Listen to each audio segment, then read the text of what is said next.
Welcome in, Loons fans, to another edition of Loon Talk. Jonathan Harrison here, joined once again by voice of the Loons, Dan Terhaar. Dan, how are we doing today? We got plenty to discuss on this edition of Loon Talk.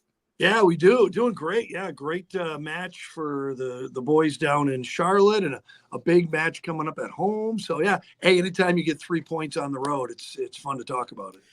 Absolutely. 3 points and a shutout and 3 goals and a new formation and new players in the starting lineup. We've got a ton to talk about, so we'll jump into it. We've also previewing the big rivalry match this weekend for Minnesota between Sporting Kansas City. We've also got a quick look across the league. No AJ today, so we'll hold off on the accountability sessions. We'll just continue to add more picks. And then once we finally get all three of us all back together for the second time this season, I think. Yeah. 11 weeks in or 10 weeks in at this point, then we'll do an accountability session. But until then, we'll just keep adding stuff on. So let's jump right into this one, Dan. New formation, I think that's the biggest talking point. You had 3 at the back. Arriaga gets his first start of the season, but not as a midfielder. He's lining up right alongside Boxy and Devin Padelford as the center back trio ahead of Dane St. Clair. And boy, did they look really good on Saturday. Yeah, the way that group back there flexed, depending on whether the ball was coming in from the right flank or the left flank, and they'd flex, and it got Padelford and especially Josef Rosales much more involved in the offense. That was fun to see, and it did not, obviously, by the 3-0 final, it didn't hurt them defensively either. So that's the bonus part of it. It added to the offense and didn't hurt the defense. So it's hard not to like that. Absolutely. And you can't really say enough about what Padelford's done this season. I mean, he's getting his first batch of starts with MNUFC, and he's looked good, whether it's at left back or center back. He's just looked like a natural fit in whatever position they put him in, and he's done really well. And you really like to see that development come through from the academy, from MNUFC 2 up into the first team, because that's going to show out for potential future prospects that there is a pipeline to the first team. And that's what this team has been lacking for years at this point. Yeah. And he made the MLS team of the match week. And this new formation might be perfect for him because he's not naturally a middle back. But in this formation, he gets to kind of do a little bit of both. They flex depending on which way the play is coming in from. So this might be good because he is young. He's very athletic. He's got great speed. Yeah, I mean, you got to think the upside for Padelford is huge right now, and they needed that. Somebody had to step up. Rosales has been having a good year, but they needed another person to step up and take their game to that next level, along with Boxel, and when Tapias comes back, they just needed that, and he seems to be that guy that's stepping up on defense. Yeah, it'll be certainly interesting to see what happens to Padelford once Tapias does get back, because he's more of a left-sided defensive player. You're not going to have him move over to that right side on the opposite side of Boxy. Boxy's going to be that middle back, or the center back in that 3 if they continue to go with the 3 at the back. So it'll be interesting to see what Padelford does once Tapias is back. But with how this formation played and with how it seemed the players kind of just fit in wherever Eric Ramsay put them at the weekend, it seems like it's pretty flexible and that these guys are really willing to play whatever they put out on the field. And that's very exciting. The other big note, Tani Oluwaseyi getting the start, his first start of the season, Teemu Pukki on the bench. We don't know if it was necessarily performance related or if it was because they didn't want to have a 34-year-old playing on turf for much of the afternoon, but whatever reason, it worked out magnificently. Oluwaseyi was great, scored the first goal of the game, and what a goal it was. What an absolutely incredible pass from Robin Lod and an absolute perfect strike. Great technique from Oluwaseyi to kind of watch the ball come over his shoulder and then strike it first time on the volley and slot it into the back of the net. Yeah, it was one of those goals that, we've talked about how, when Teemu Pukki came in and how we just want a guy that scores the goals they should score. And that's Teemu Pukki. I mean, he's going to score. He had 10 last year, right? Yeah. Yep. And he's on pace to be double digits again this year. But then you find a guy that scores goals he probably shouldn't. To put a strike like that, curl it around the goaltender, hit the post, and go in. Okay, we don't get a lot of those. We don't. We miss the net on those a lot, and send it wide. But that's what's kind of fun about this. I think you're right on with the, Tani has deserved time with what he's done off the bench. Mhm. And it might have just felt like, to Coach Ramsay, this is a good opportunity. It's turf. And by the way, Tani's speed will be more of a problem on turf. And it was. And so it might have just been the right time to give him a well-earned start in the lineup. I think it has more to do with that than it does with anything that Pookie's doing or not doing.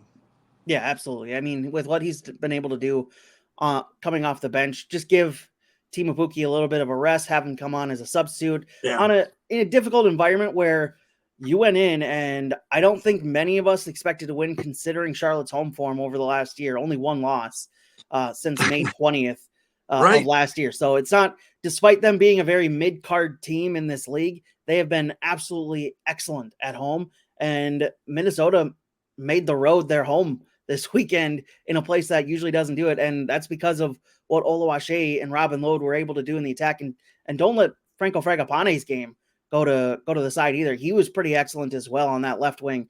The attacking trio for Minnesota was absolutely outstanding with the way they set up to play. They were very fast in getting the ball into the attack and not really wasting a lot of time in the midfield.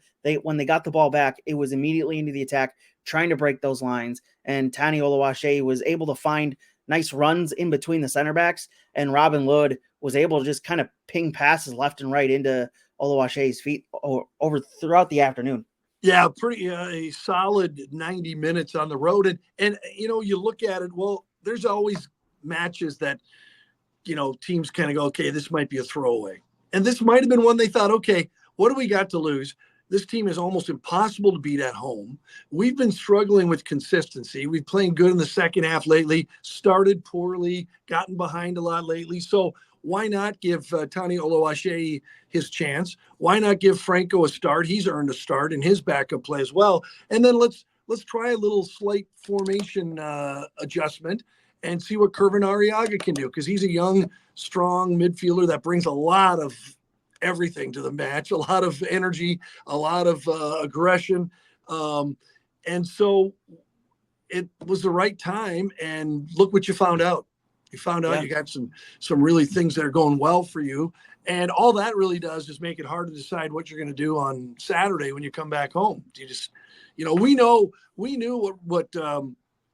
what Adrian Heath was going to do.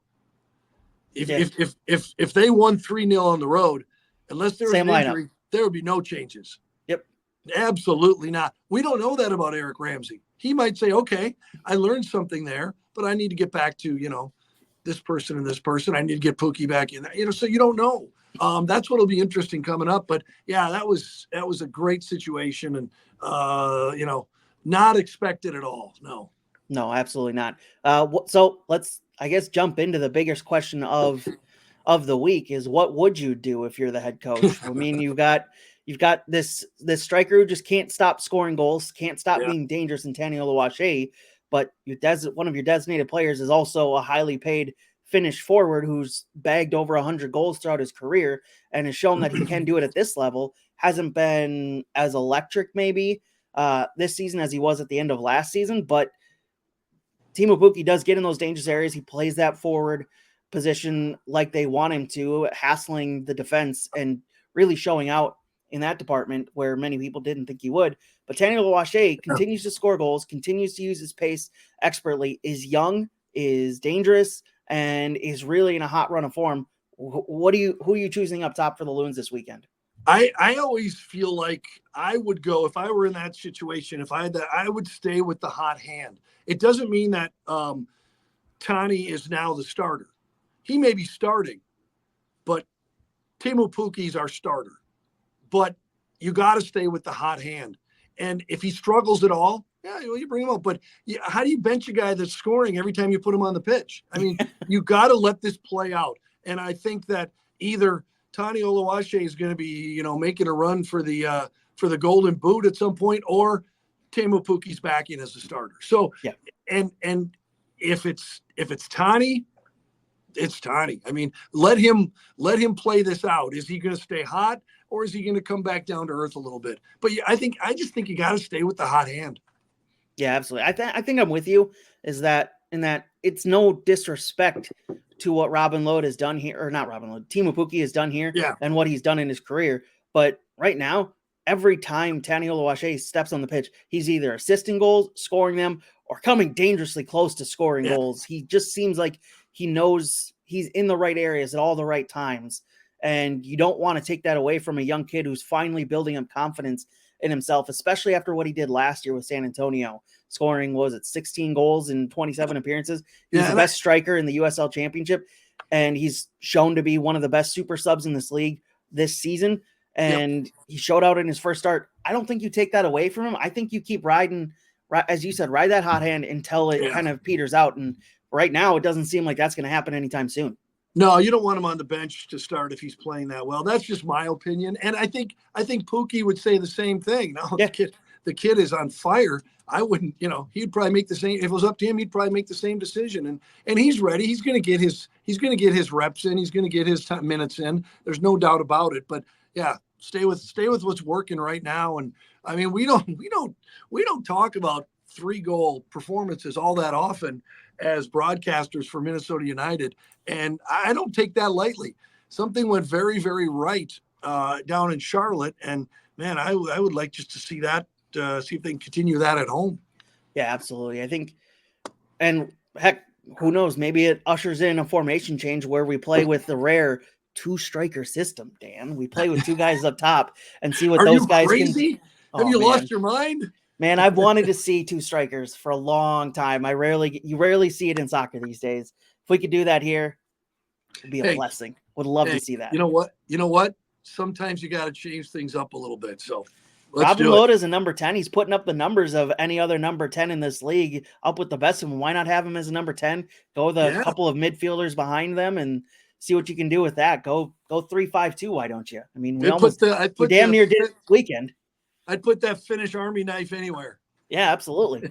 He's putting up – Robin Lod's having an incredible season. Goals and assist totals, he's up there with Lionel Messi and Chicho Arango, who are at the top of the Golden Boot race, just based on goals and, well, for Messi, assists as well. But Chicho Arango is just scoring goals and goals and goals, and we'll get to that in a little bit. But Robin Lod's absolutely continuing to show, and we talk about this every week, his impact. And it kind of feels, the more you watch Robin Lod this season, you understand that without him last season, what they were missing and why they missed the playoffs for the first time in 5 years.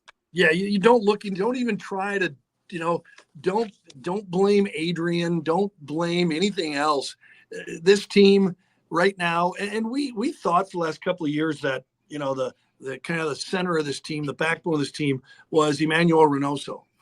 And what we learned last year, to me, it was clear it was not. It's Robin Lod. Yeah.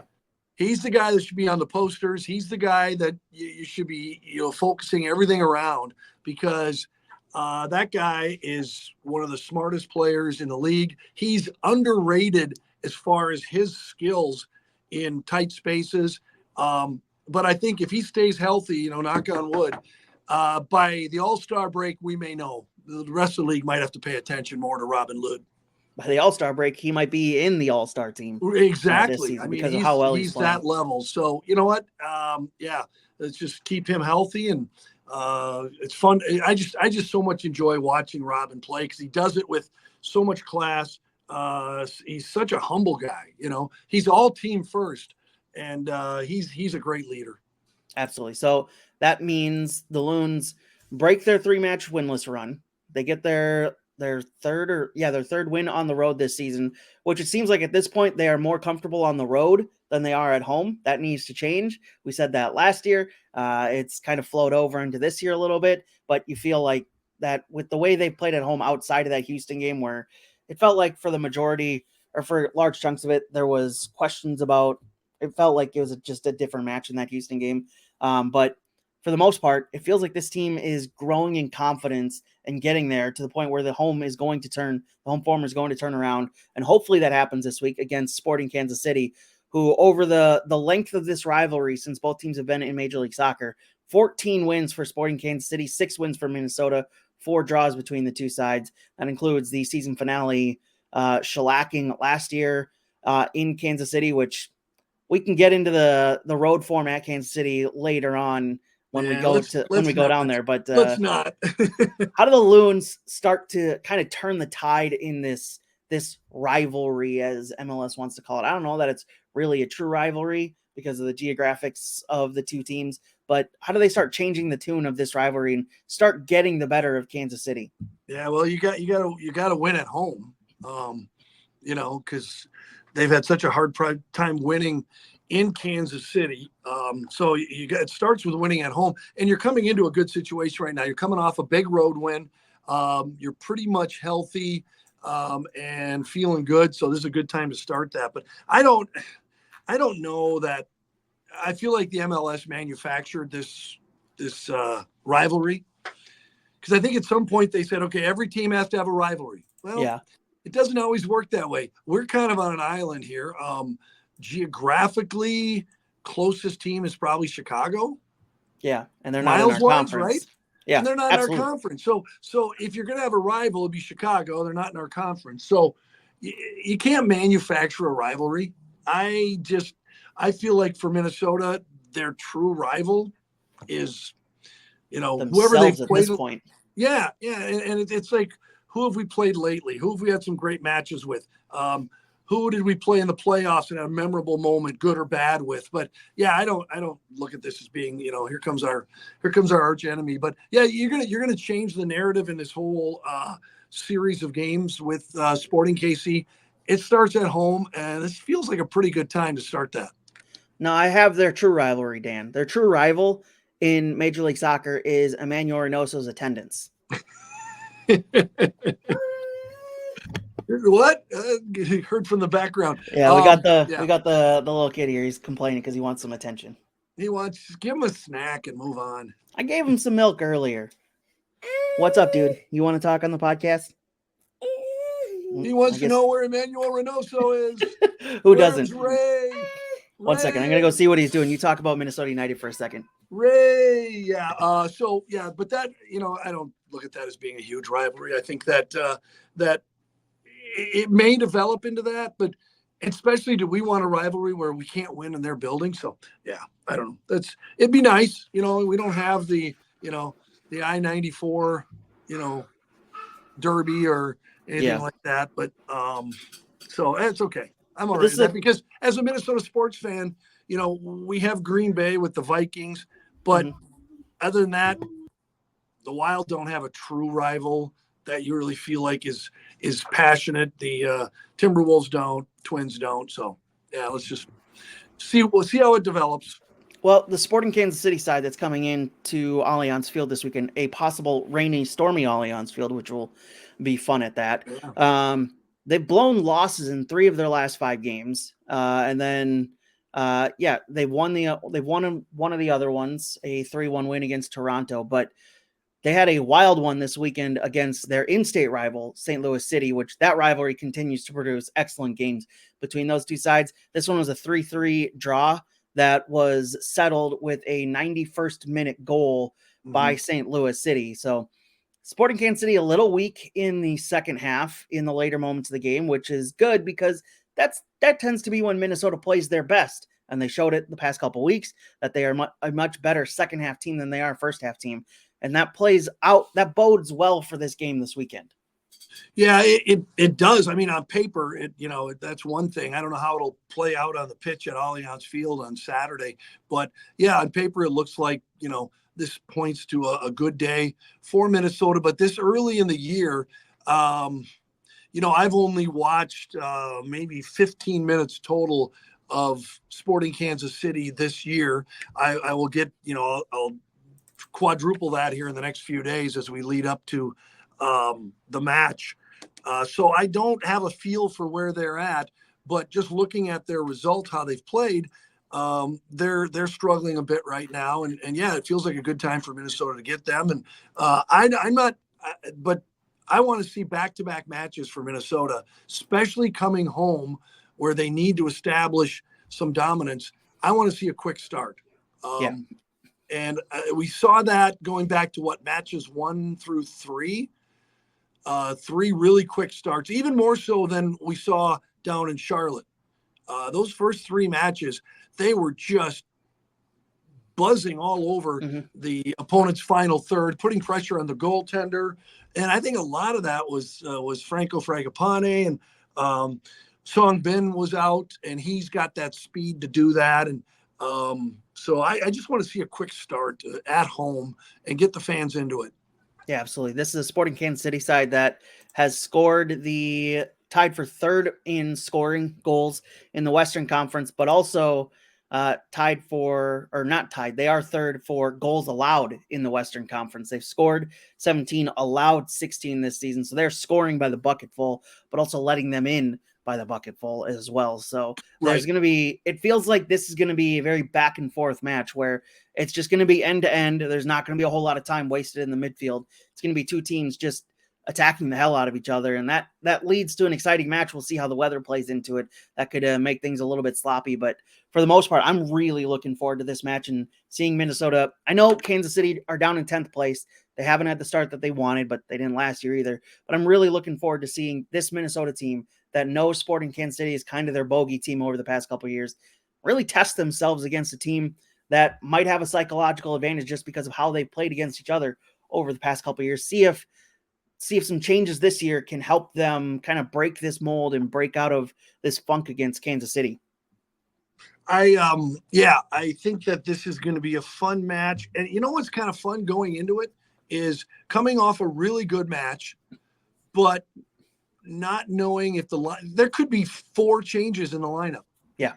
There could be. I'm not saying there will be or there should be, but there certainly could be if Song Bin comes back, if you decide you want to get Bongi back in the starting lineup, if you decide to start Pookie. And here's the cool thing, Jonathan, there could be 3-4 changes, and you can't look at any of those changes as being bad change. They're all, could be taken as positive or at least a lateral shift. So that's cool to have that kind of depth and those kind of players that you could move into the starting lineup and still put out a pretty good product. So I'm just excited to see what the lineup's going to be for Saturday. Yeah, absolutely.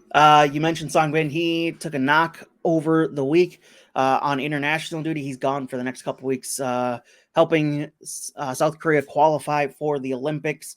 But he took a knock. It looked scary at the time because he stretched it off the field. But we got the update from Eric Ramsay yesterday that it was just a cramp. He's all fine. They are monitoring the situation, but he's fine. So hopefully he continues to stay healthy and returns to this club at the beginning of next month, injury-free and ready to keep on running like he has been for the previous couple weeks. But now let's jump into our look across the league. Plenty of action from this last weekend, Dan. I already mentioned that Sporting Kansas City game. That was the most exciting one of the weekend. 3-3 between those two sides. But Chicho Arango, my guy Chicho Arango for Real Salt Lake, bagging a brace against Chicago in a 4-0 rout of the Chicago Fire. But that means Chicho Arango is above Lionel Messi, is the leader in the Golden Boot race.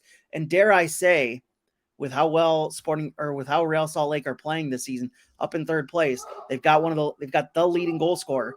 Dare I say, Chicho Arango MVP. Wow, already over Lionel Messi. Well, no, not already, but like he's definitely in that race. He deserves to be at the top of that conversation with what he's meant to Real Salt Lake this season, scoring over half their goals. Yeah, he's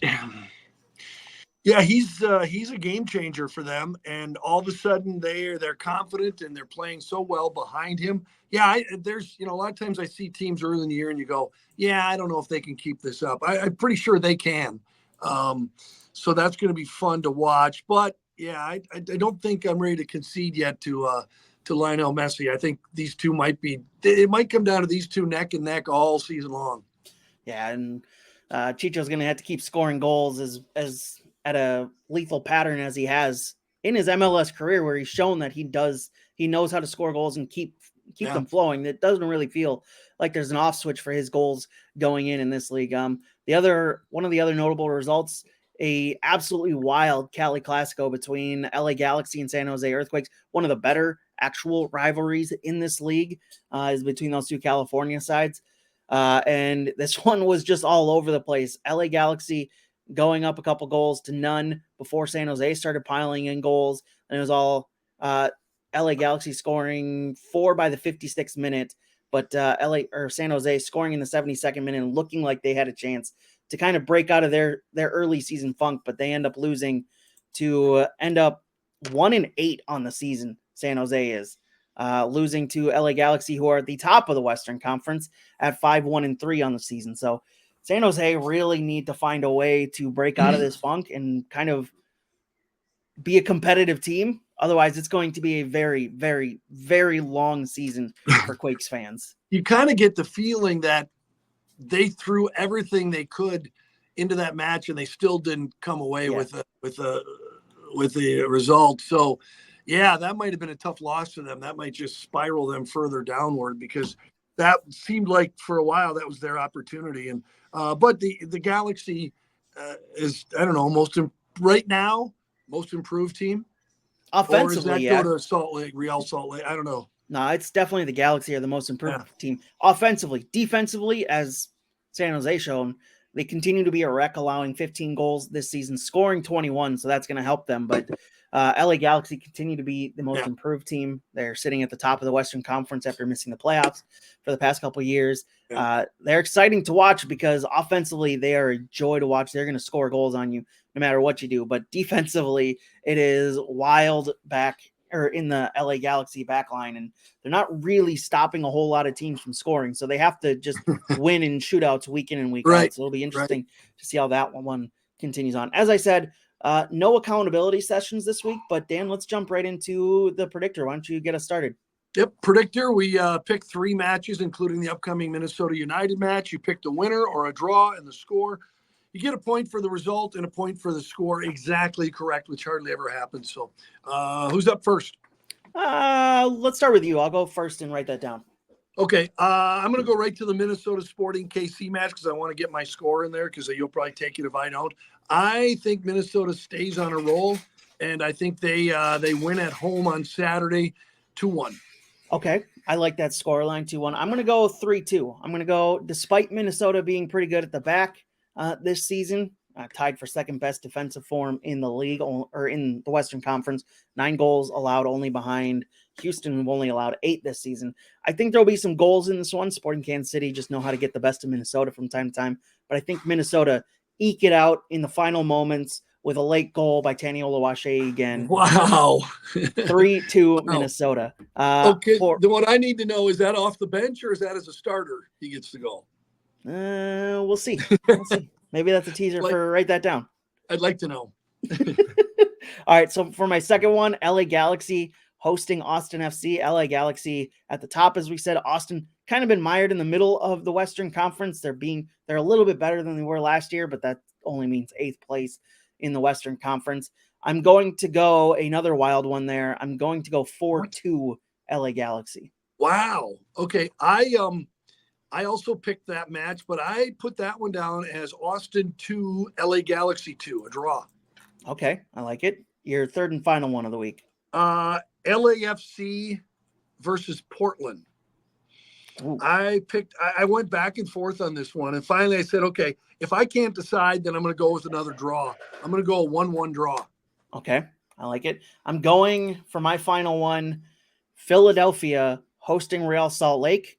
Ooh. And as we mentioned, Chicho Arango, my early season favorite for MVP. He's going to continue to bag some goals on the road against the Philadelphia side that's shown to be pretty good this season. It's going to be a 2-2 draw between those two sides. Oh, I see you threw me a curveball. I thought for sure you're gonna pick a win for Real, but okay, all right. 2-2 draw between those two sides. Philadelphia's too good at home. That's probably Minnesota the best. That's probably, maybe if you had to pick the best match of the weekend, that might be it, huh?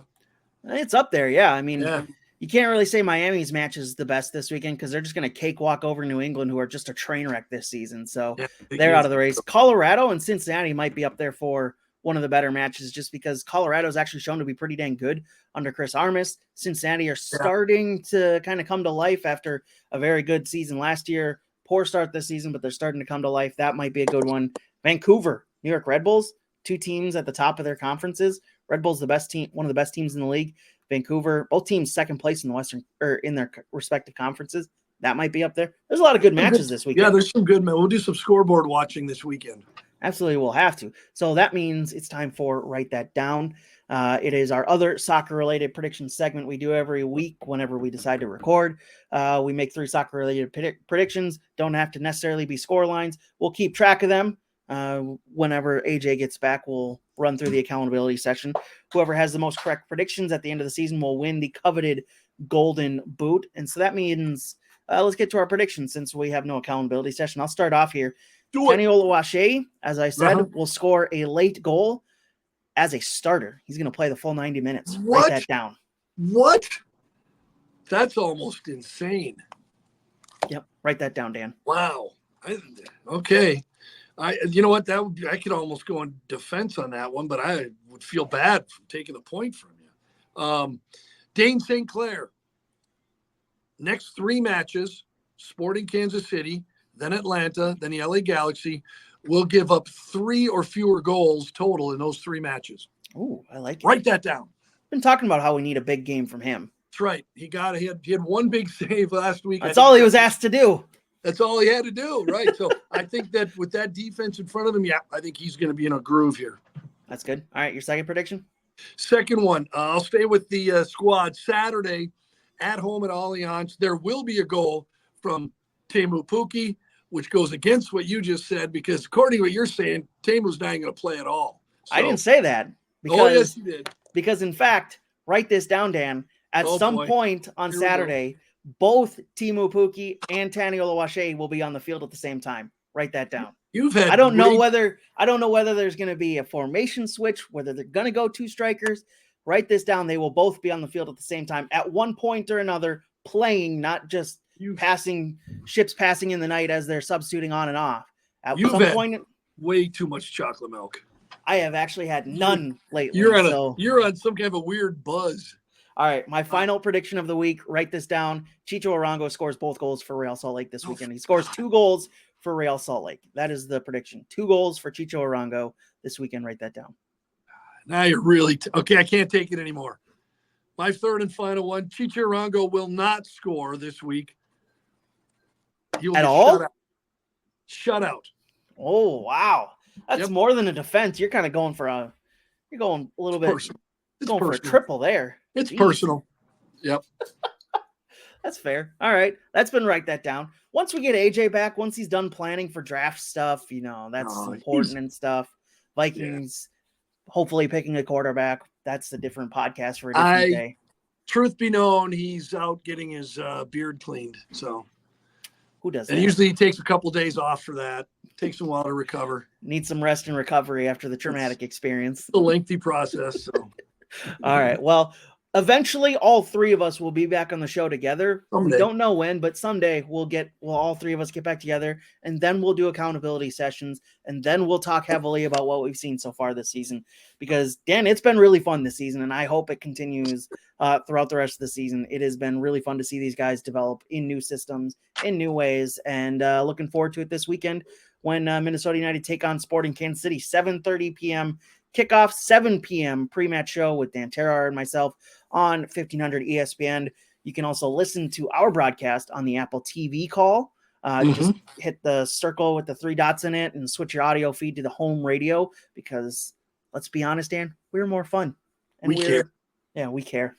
We care. That's it. We care.